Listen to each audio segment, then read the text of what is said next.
Good morning, children.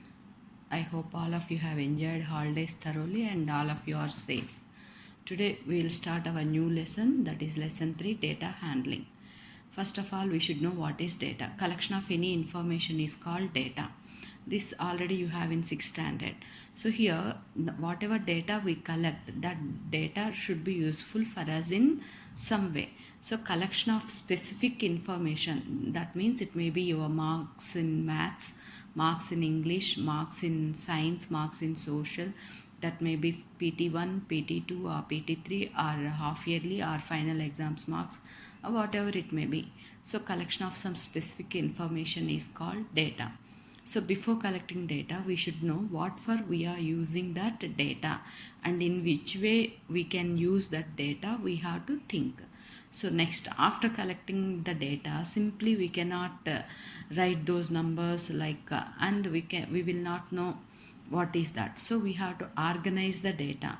So the data that is collected need to be organized in a proper table. In 6th standard you have organized by using frequency table, tally marks and number. Like that you have to rearrange the data so that it is easy to understand and interpret the data.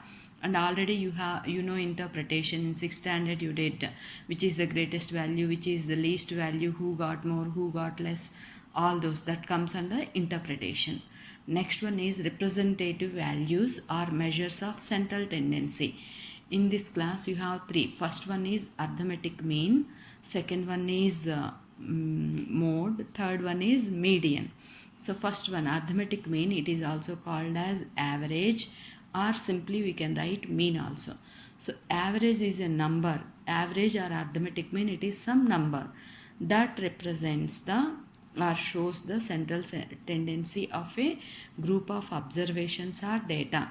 Whatever data we collect, the numbers of the data are called our observations. The most common representative value of a group of data is the arithmetic mean. So in these measures of central tendencies, the most common one is arithmetic mean. Mean is equal to sum of all observations by number of observations. Suppose if we are given 10 observations, we will add all the 10 observations and we divide it by 10.